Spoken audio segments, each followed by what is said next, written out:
Bienvenidos a Plan País Argentina. Somos una red ciudadana de inteligencia colectiva unidos por un propósito en común.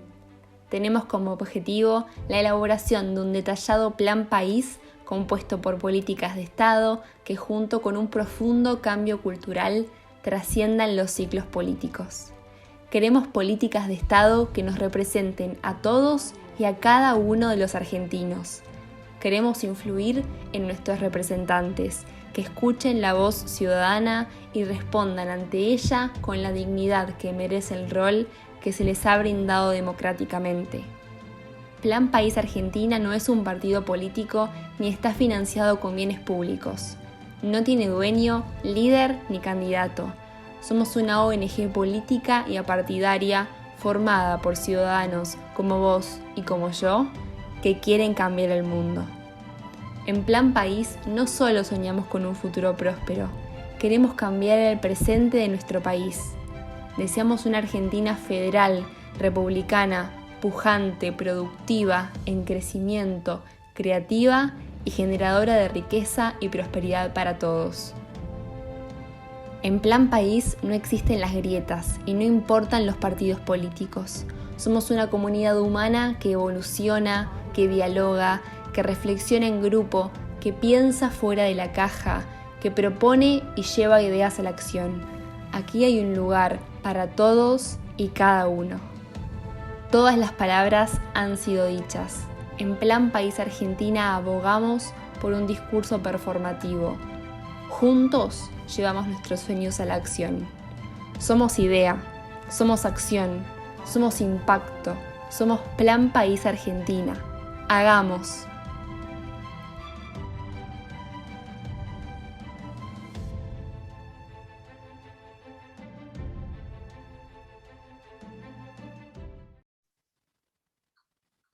Muy buenas tardes a todos. Les damos la bienvenida a un nuevo encuentro del ciclo Hoja de Ruta. Hoy contamos con el agrado de tener con nosotros al profesor Groisman, quien estuvo a cargo de la implementación del Cuerpo de Administradores Gubernamentales en colaboración con Jorge Roulet, que va a ser entrevistado por Augusto Salvato, quien vemos en pantalla. Muchas gracias a ambos. Augusto es licenciado en Relaciones Internacionales y politólogo y es parte del Plan País, así que les agradecemos también a ustedes, por supuesto, por sumarse, por estar hoy presentes. Esperamos que disfruten la entrevista y pueden dejar sus comentarios, sus preguntas, sus dudas, sus reflexiones en el chat que aparece abajo en pantalla, así que cualquier duda pueden dejarlo allí y luego las responderemos hacia el final. Ahora los dejo con la entrevista y hacia el final vamos a cerrar juntos. Hasta luego. Bueno, muchísimas gracias, Agustina, por la presentación. Muchísimas gracias a todos también por estar del otro lado.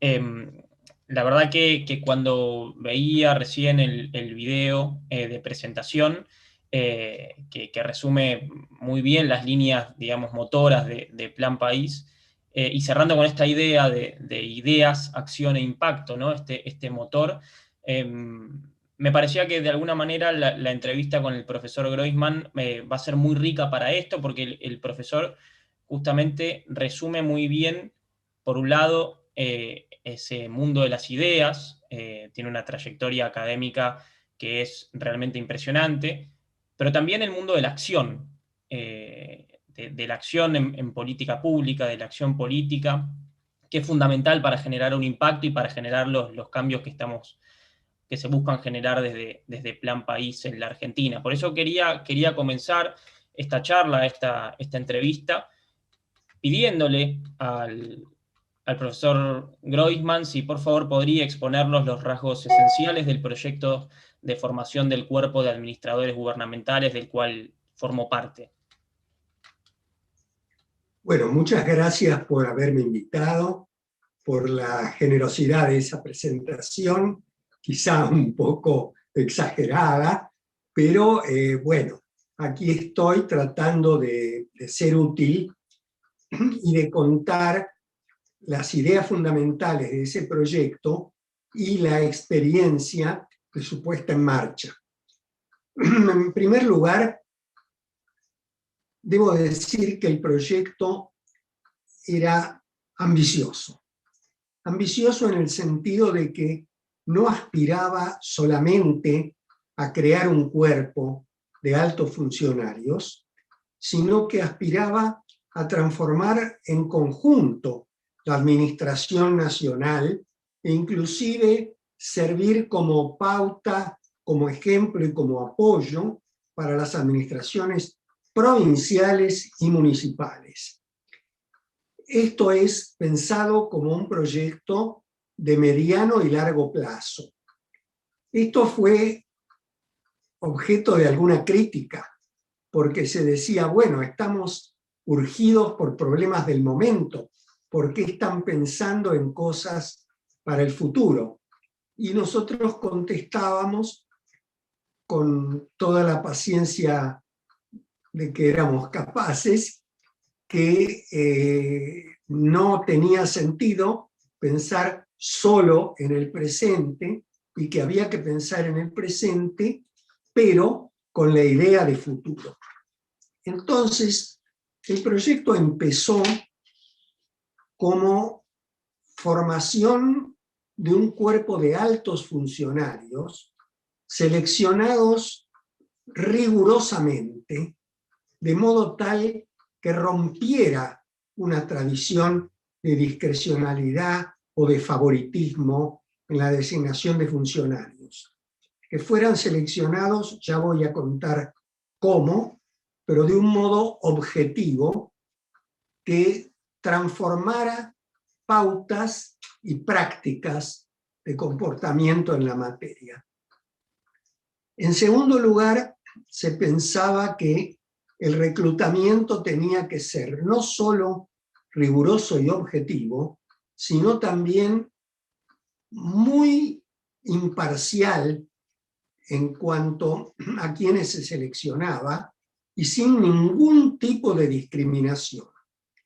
Hasta el punto en que habíamos pensado que una vez formado ese cuerpo, reclutado pluralmente, sirviera como una masa crítica para apoyo de cualquier gobierno sin importar su signo político, pero que un gobierno pudiera escoger entre esa masa crítica aquellos que le fueran afines sin necesidad de desplazar a los funcionarios, sino simplemente cambiando su destino, su asignación, pero sin prescindir de nadie y además designando a gente que independientemente de su adscripción partidaria tuviera los conocimientos como para llevar a cabo una tarea técnica que pudiera apoyar la gestión política. Estas fueron las ideas fundamentales. Se pensó que si se lograba esto, iba a ser un ejemplo para el conjunto de la administración y que iba a inspirar, además, a administraciones de otros niveles, es decir, provinciales y municipales. ¿Cómo se empezó con este proyecto? En primer lugar, formamos un equipo que se conocía en su núcleo desde labores previas en un instituto, en un centro de investigaciones sociales sobre el Estado y la administración, CISEA, donde hacíamos trabajos de investigación y de asistencia técnica para organismos internacionales y fundaciones y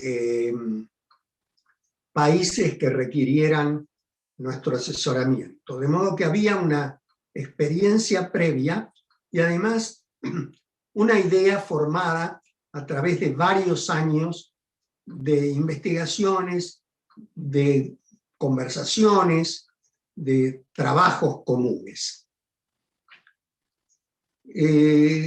Al lanzar el proyecto, en el discurso inaugural del primer curso, Alfonsín dijo que tenía la satisfacción de iniciar un proyecto que iba a servir para futuros gobiernos más que para el suyo. Y esto fue toda una expresión de deseos, pero además una pauta de qué es lo que se estaba pensando hacer. Se hizo una convocatoria muy amplia y se tuvo el cuidado de designar un consejo asesor integrado por personas de indiscutido prestigio y de distintas opiniones en distintas materias, inclusive políticas. Se tuvo especial cuidado de que integraran ese consejo asesor miembros de la que en ese momento era la oposición política. Este consejo iba a servir no solo como asesor, sino como instancia de apelación para las calificaciones de admisión. ¿Cómo se hizo el proyecto de admisión? Se llamó a concurso explicando cuáles eran las ideas fundamentales y se establecieron dos accesos diferenciados, para quienes ya eran funcionarios y para quienes aspiraran a integrarse. Para estos últimos era necesario tener estudios terciarios de por lo menos 4 años de duración. Para los funcionarios esto no se requería y se pensaba como una oportunidad para que los funcionarios se integraran en esta nueva concepción de lo que debía ser su tarea. La idea era provocar entusiasmo en la tarea, en los funcionarios existentes, y no empezar por menospreciar a lo existente, sino por buscar dónde estaban los valores que podían rescatarse. Las pruebas de admisión se inscribieron 2.500 aspirantes para cargos que una vez terminado el proceso iban a ser 60. Fíjense ustedes entonces en la rigurosidad en la selección que era necesario aplicar. De esos 2.500, finalmente en las pruebas se presentaron algo más de 1.500. Probablemente los que no se presentaron advirtieron que esto era mucho más trabajoso de lo que podía parecer y mucho más exigente. Tenían razón. Esos 1.500 fueron inscriptos en un curso preparatorio de aproximadamente 10 semanas,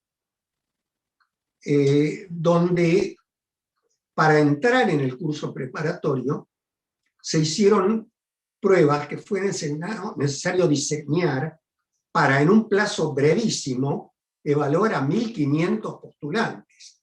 Entonces se diseñó en primer lugar un cuestionario de opciones múltiples sobre diversos temas, y después de ese cuestionario, una entrevista realizada por miembros del equipo que llevaba adelante el proyecto, pero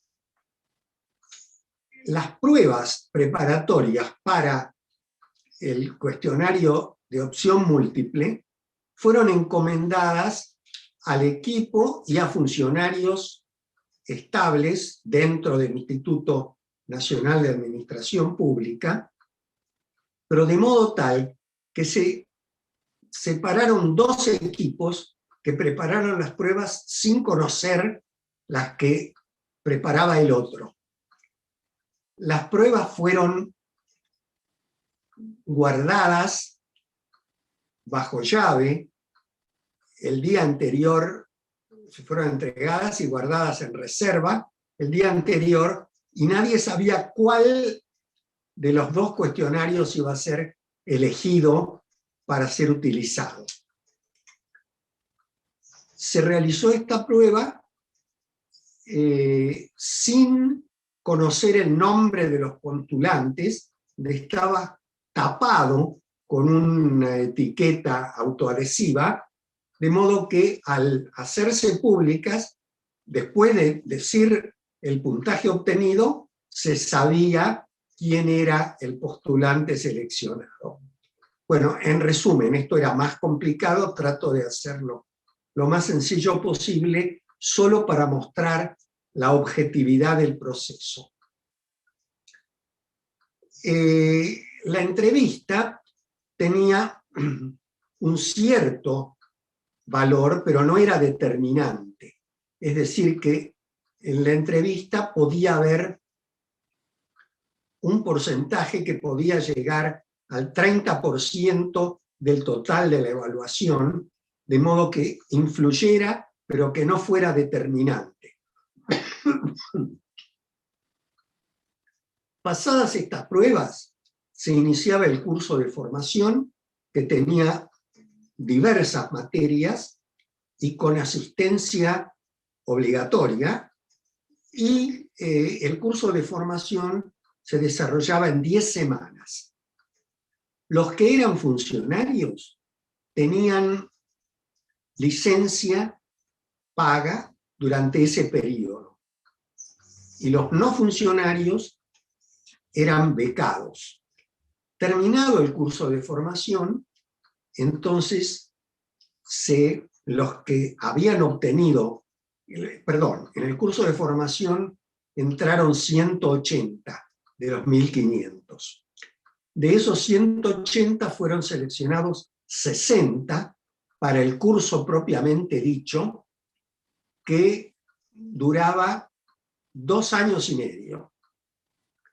Becados todos los presentantes externos y con licencia paga todos los funcionarios públicos. Con un compromiso de que de acceder a la función, durante 10 años tenían que permanecer en ella. Entonces, a partir de esto se inició el primer curso de formación con 60 de esos 1.500 que habían aspirado a ingresar. ¿Qué se buscaba en el curso de formación? Y aquí viene algo importante. El criterio no era principalmente impartir conocimientos, sino aportar elementos para encarar los problemas. Desde luego, eran necesarios los conocimientos, pero además era necesario desarrollar aptitudes de investigación, de equilibrio, de objetividad, etc. Y se incorporaron materias realmente inusuales para la formación de funcionarios públicos, como epistemología, matemáticas, lógica, expresión oral y escrita, idioma, inglés y francés, en distintos niveles, y desde luego economía, derecho, técnicas de gestión, etc. Para cada área se designó un coordinador de prestigio indiscutido en su materia. Y, repito, de las calificaciones se podía recurrir al consejo asesor. En las pruebas iniciales para seleccionar para el curso preparatorio, de 1.500 hubo aproximadamente 20 apelaciones. Esto es que se contaba con una legitimidad abrumadora.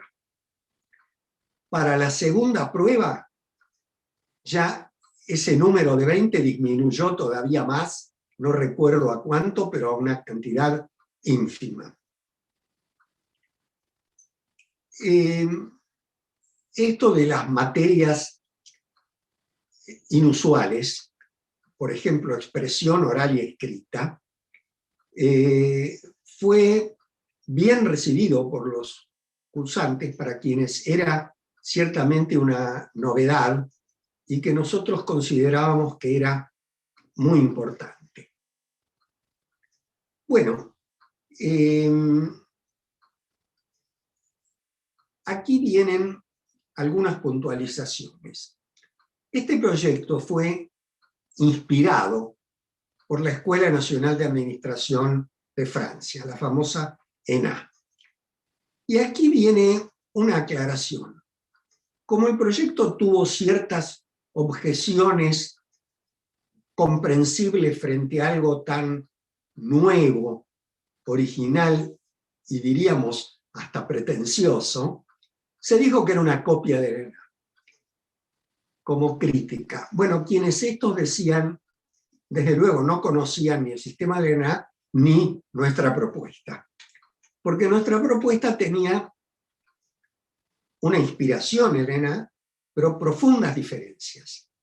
En primer lugar, la ENA estaba concebida como una escuela de aplicación, es decir, que quienes ingresaban tenían ya una formación de altísimo nivel, de por lo menos dos diplomas universitarios previos, y lo que interesaba era ver cómo aprendían en la práctica a desempeñarse.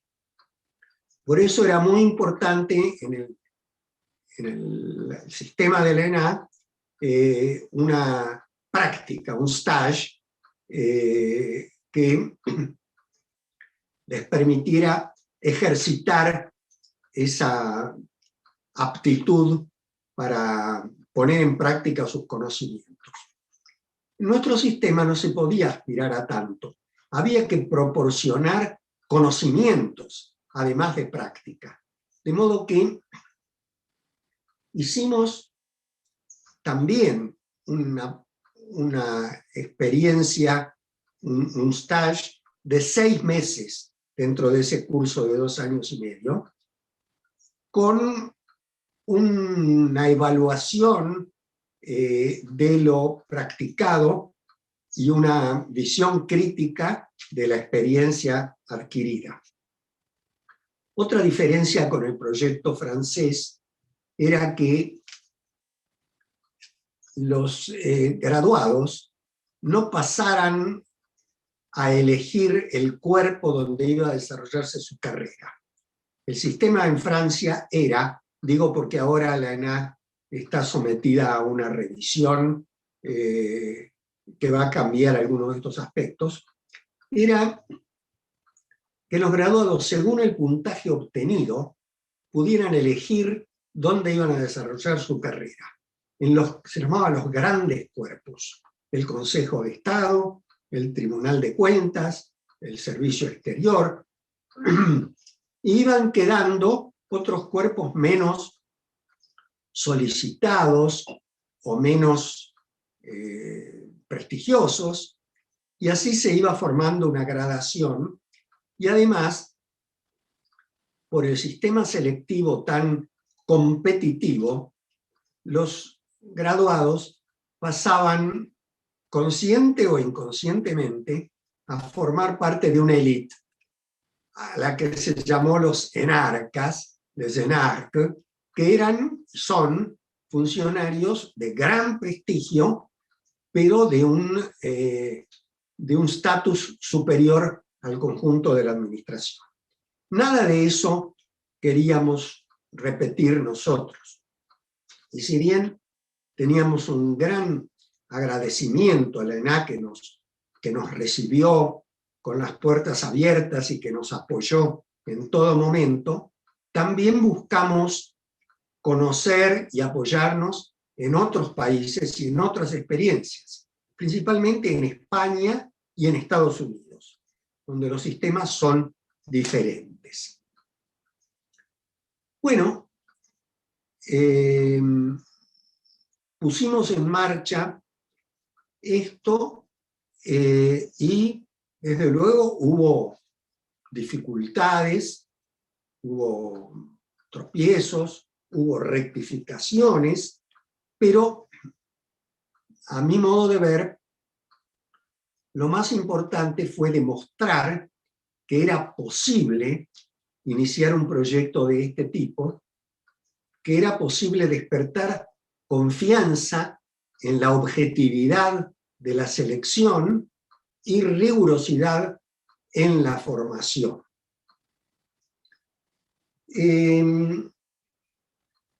Se pensó además el proyecto como un mensaje a la sociedad, como un mensaje a los propios funcionarios públicos, diciéndoles, bueno, hay aquí una oportunidad.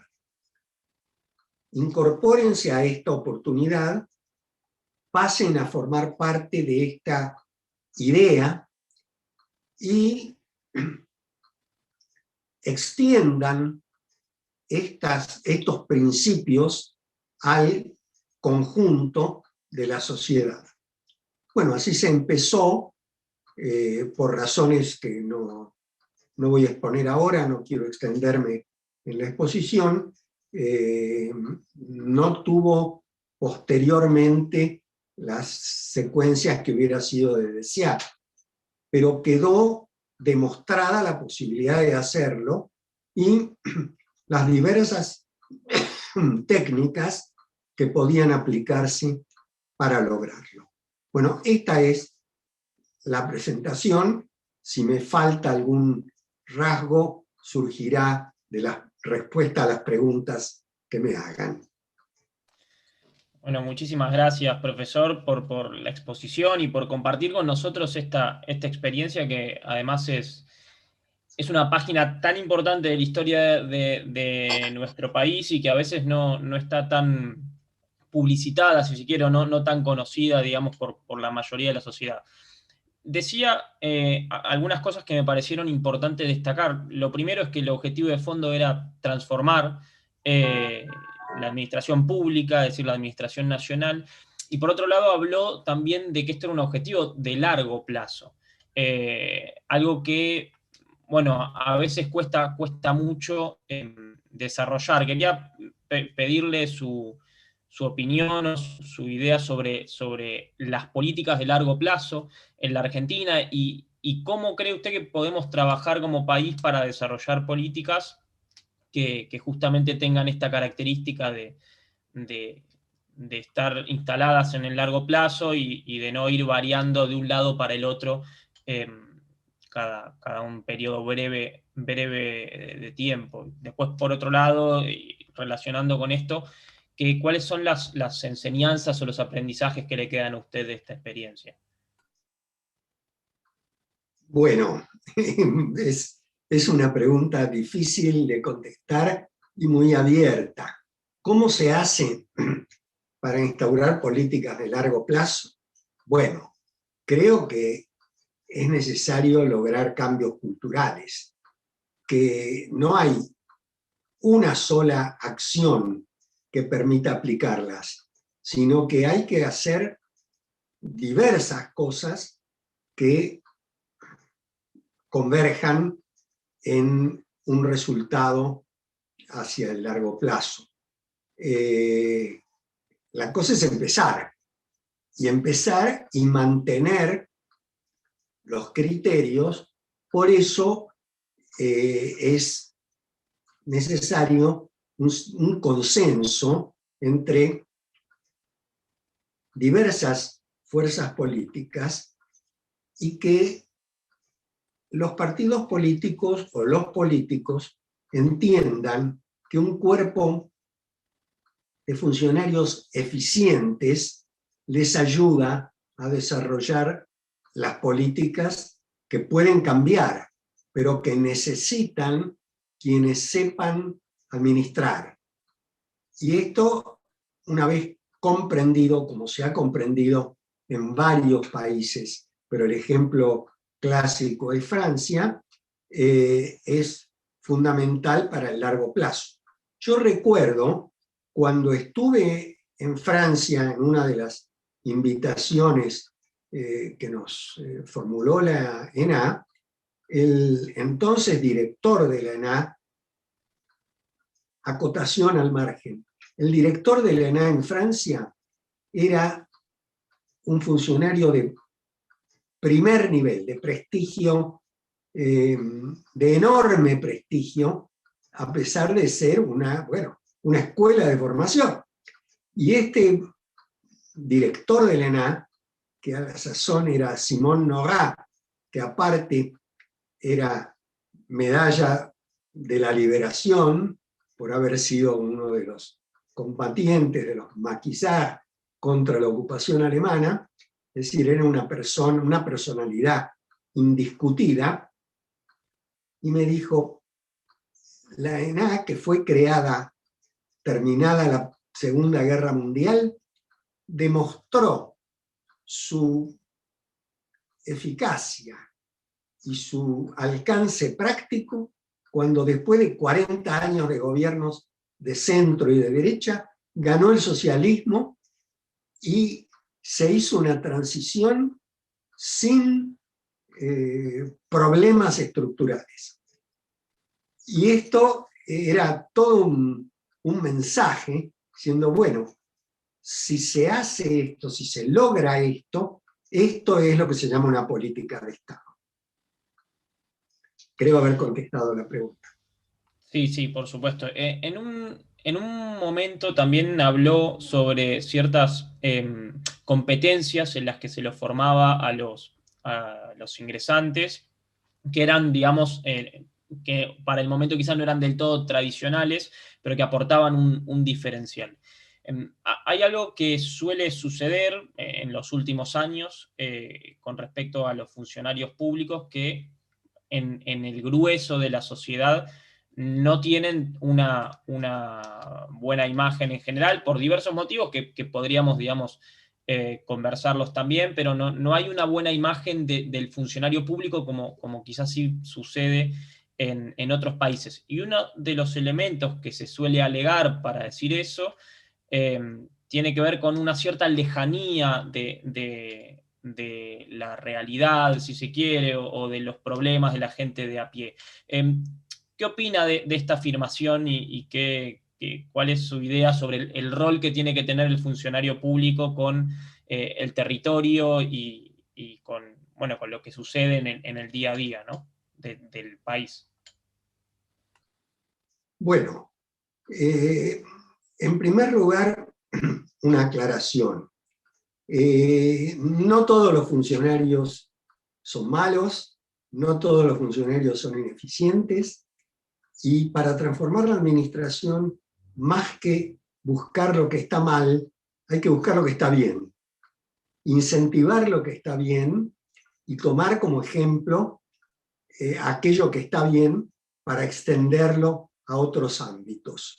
De modo que hay muchos funcionarios eficientes, bien intencionados, bien formados, etc. Si no los hubiera, estaríamos realmente mucho peor.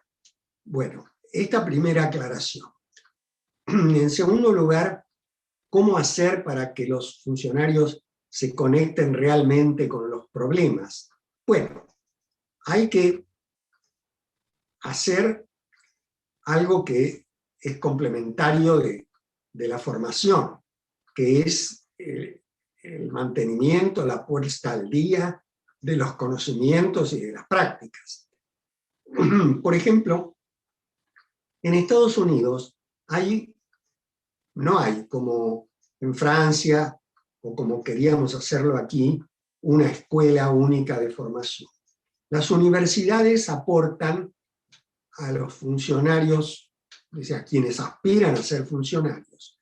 Pero hay un instituto que reúne por un mes cada tanto a todos los altos funcionarios para discutir sus prácticas, para actualizar sus conocimientos, para compartir experiencias. Y esto es una experiencia muy interesante a la cual yo asistí, que es una reunión de inmersión, residiendo en el mismo lugar durante un mes y manteniendo esa conexión con los problemas existentes. Bueno, esta es una vía posible.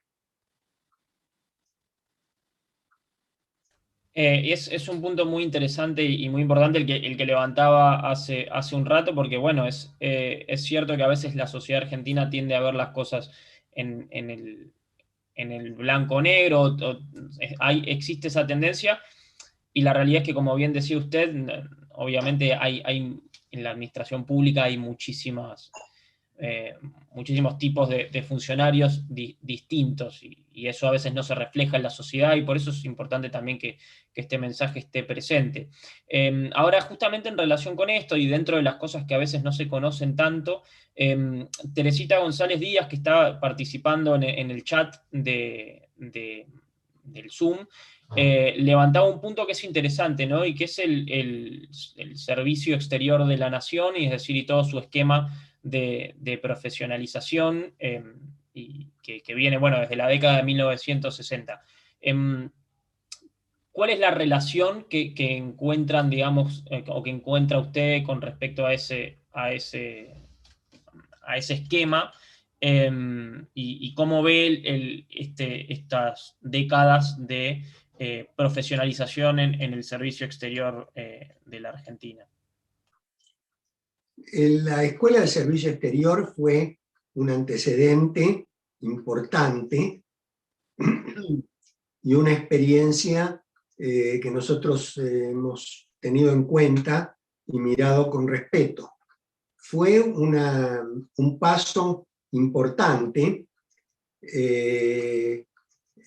y se dio cuando no existía una escuela general para los funcionarios.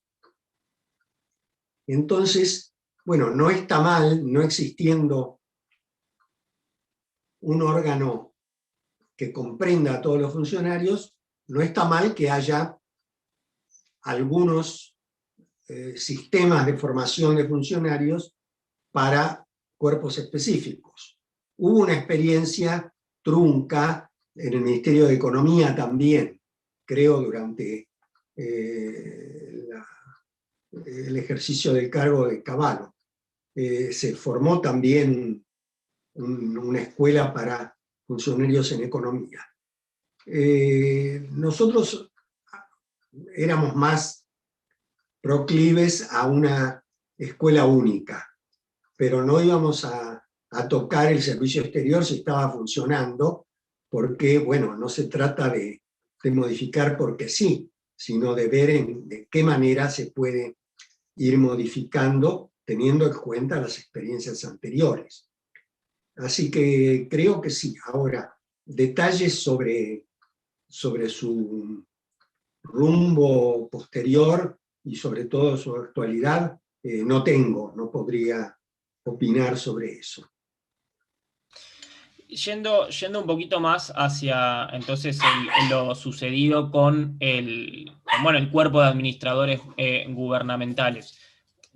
¿Cuáles son las experiencias a partir? Además, usted ha comentado que se hizo algo que es muy interesante para la política argentina y que no siempre sucede, que es la evaluación de la política pública. ¿Cuáles son los grandes aprendizajes que surgieron de ahí? Y visto a la distancia, ¿cree que hay cosas que tendrían que haberse implementado quizás de otra manera, o quizás comunicado de otra manera, o trabajado diferente? ¿O cómo lo evalúa eso, viéndolo allá varias décadas? Bueno, nuestra experiencia, la verdad es que fue corta. Es decir, nosotros estuvimos 3 años en el gobierno y eso alcanzó para 2 promociones, es decir, para una promoción y después otra que se graduó cuando ya nosotros nos habíamos ido, pero durante la presidencia de Alfonsín. Después hubo una suspensión de hecho durante algún tiempo, y durante el gobierno de Menem hubo otra promoción, y después, por razones que no viene al caso discutir ahora, se fue extinguiendo. De modo que no hay una experiencia más que en cuanto a la puesta en práctica. Es decir, la gran experiencia es el sistema de selección y de formación. Y eso sí ha quedado como un antecedente. Pero lo demás está por construir. Y en relación a otras cosas que hay que construir en la Argentina, Gaby Tomasini levanta un punto que es importante también en el chat, y es que a veces suele darse esta especie de colisión o de conflicto entre los intereses partidarios y los intereses del Estado, es decir, los intereses electorales, digámosle, del partido político que está en el gobierno, y los intereses del Estado y el bien del país. ¿Cree que usted que con un cuerpo, digamos, de funcionarios públicos que independientemente, que estén nombrados independientemente de los partidos, de alguna manera alcanzaría para evitarlos o evitar este conflicto, este choque, o qué otras cosas se podrían hacer para evitarlo? Bueno, hay gobiernos buenos y malos, y es muy difícil evitar que los gobiernos malos hagan cosas mal. Pero la existencia de un sistema de selección de funcionarios públicos que sea objetivo y que no dependa de la voluntad política del gobierno de turno, es un factor muy importante para solucionar ese problema. Ahora, no se puede evitar que haya malos gobiernos que salteen los pasos necesarios o que incidan en otras prácticas como la de crear por afuera de la carrera cargos temporarios, contratados, que salteen los pasos necesarios y que se agreguen al plantel de funcionarios de carrera. Pero el hecho de que haya un sistema objetivo de selección, de promoción, de carrera, es una manera de suavizar, si no de impedir, las malas prácticas que algunos gobiernos incurren. Claro, de alguna manera, y esto es...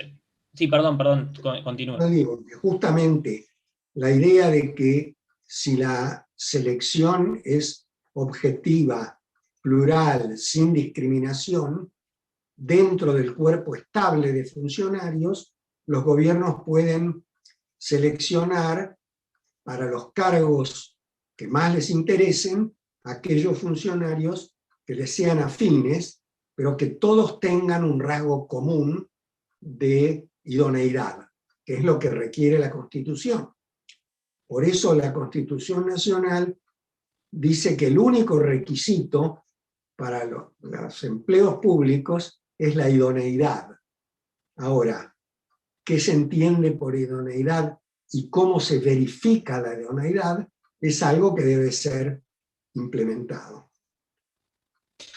Sí, completamente. A ver, y usted levantaba un tema que es sumamente interesante y que tiene que ver con hasta una discusión que podríamos tener de filosofía política, que es la diferencia o el rol separado de las instituciones y de la cultura, y de la cultura política o de la práctica política. Es decir, de alguna manera, por más que tengamos las mejores instituciones posibles, o al menos los mejores proyectos, si la práctica política no acompaña, es muy difícil.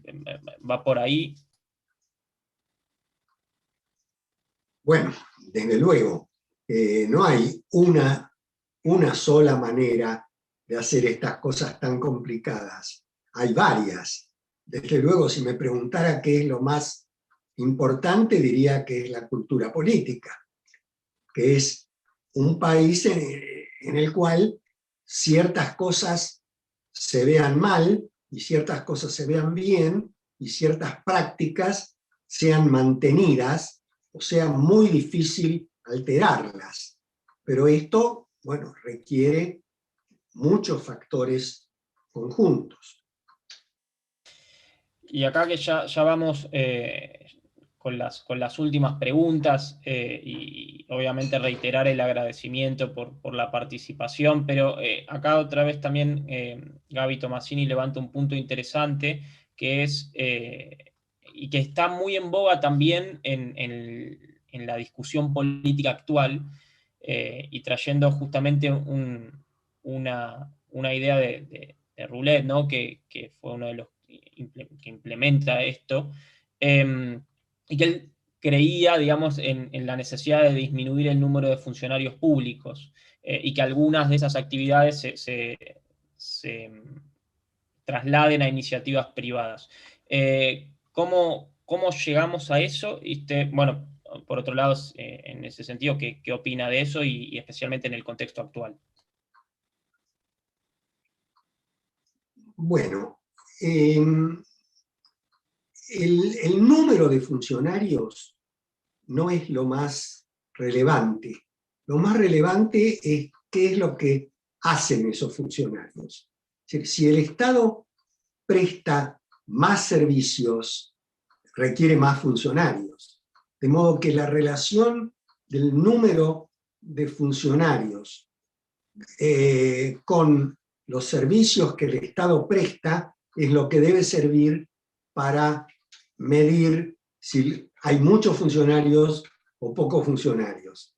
Esto como criterio general. No hay duda de que hay más funcionarios que los necesarios para las tareas que el Estado actualmente realiza. Pero ahí habría que ser un poco más minucioso. El Estado Nacional tiene, en realidad, la administración central tiene un poco más de 300.000 agentes. El sistema educacional tiene más de 200.000. Están las Fuerzas Armadas, están los institutos autárquicos, etc. Todo en conjunto está en alrededor de 800.000 funcionarios. Pero en cambio las provincias tienen alrededor de 1.200.000 y los municipios tienen alrededor de 700.000. Estos son números realmente desproporcionados y habría que ver cuáles son los servicios que prestan. Pero yo no diría que haya que empezar por disminuir indiscriminadamente el número de agentes, sino hacer investigaciones y evaluaciones rigurosas acerca de dónde sobran y dónde faltan agentes y cuáles son las tareas que habría que realizar y si para esas tareas se cuenta con los agentes necesarios. Una manera muy, digamos, superficial de encarar el problema fue encarada por varios gobiernos, que fue la del retiro voluntario, que consistía en ofrecer una compensación a los que se quisieran ir,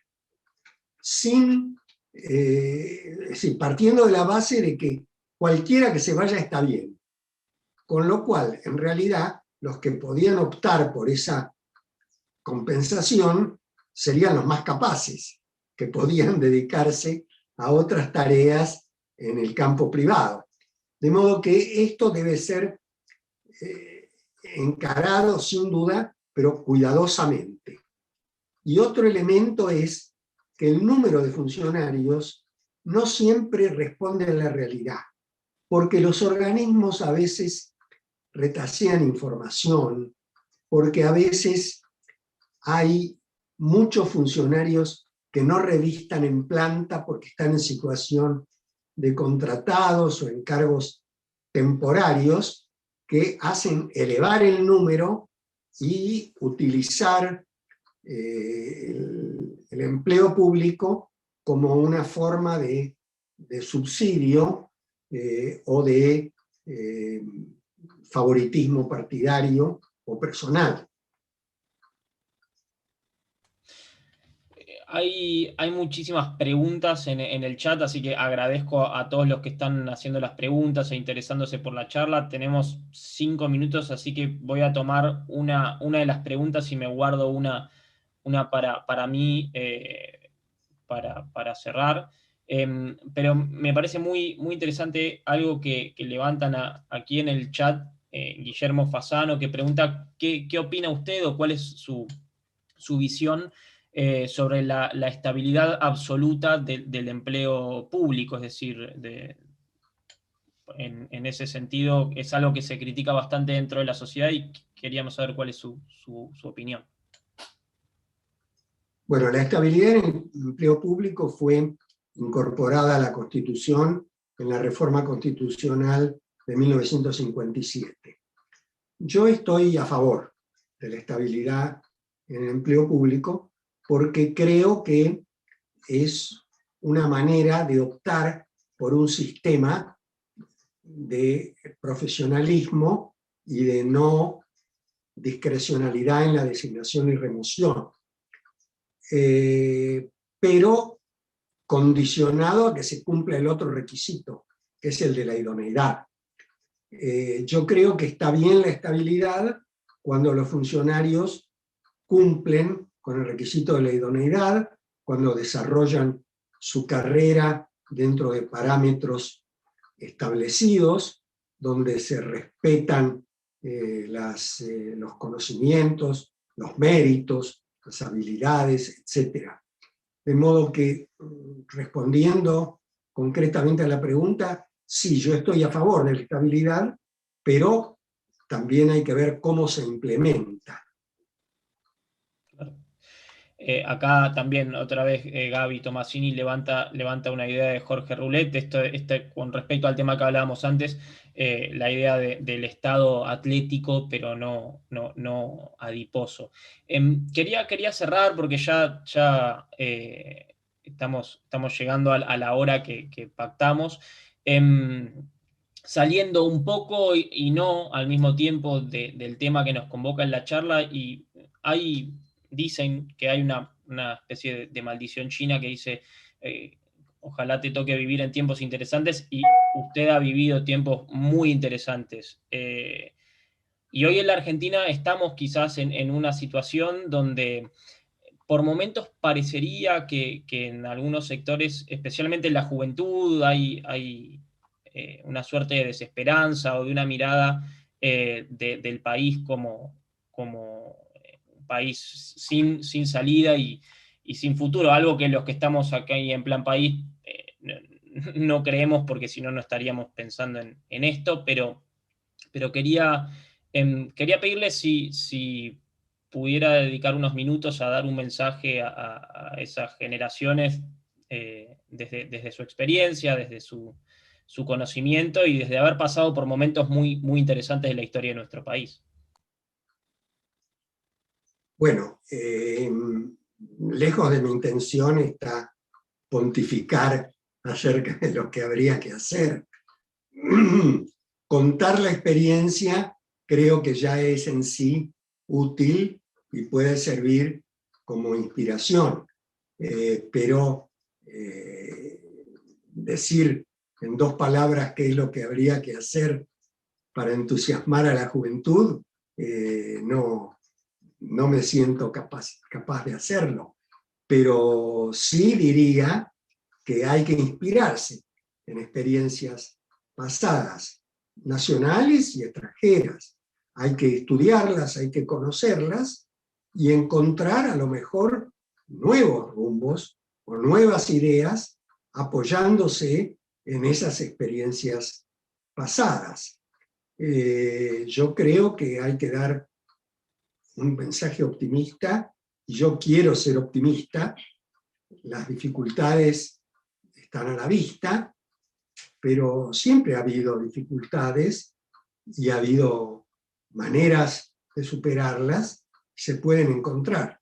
El hecho de que estén escuchando con atención una experiencia de hace más de 30 años es muy positivo, porque es preguntarse si aquello que se hizo se podría mejorar o aplicar en la actualidad.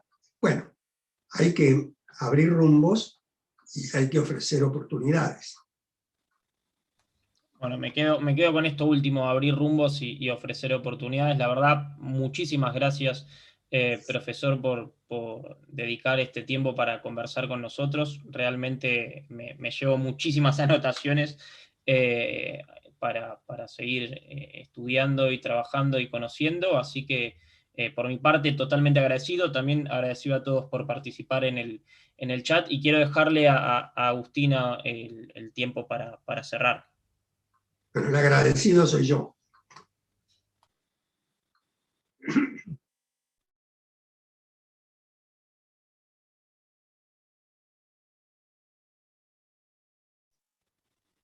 Bueno, una vez más, muy buenas noches a todos. Muchas gracias por llegar hasta aquí con nosotros. La verdad es que hemos pasado una gran tarde-noche junto a Enrique Groisman y Augusto Salvato, una gran entrevista. Les agradecemos a ellos por estar acá con nosotros, por habernos deleitado con tanta sabiduría, experiencia, por palabras tan sabias que aclaran un camino, ¿no? Que nos dan otra perspectiva de la función pública que tanto necesitamos. Gracias a ustedes, por supuesto, por participar, por estar acá con nosotros junto a Plan País. Los invitamos a todos a unirse, a compartir la grabación de esta entrevista que estará en YouTube en unas horas, a compartir con sus amigos, sus familiares, a compartir Plan País con todos. Queremos llegar hasta el último rincón de la Argentina, así que los necesitamos a todos. Muchas gracias y nos vemos en las próximas. Hasta luego.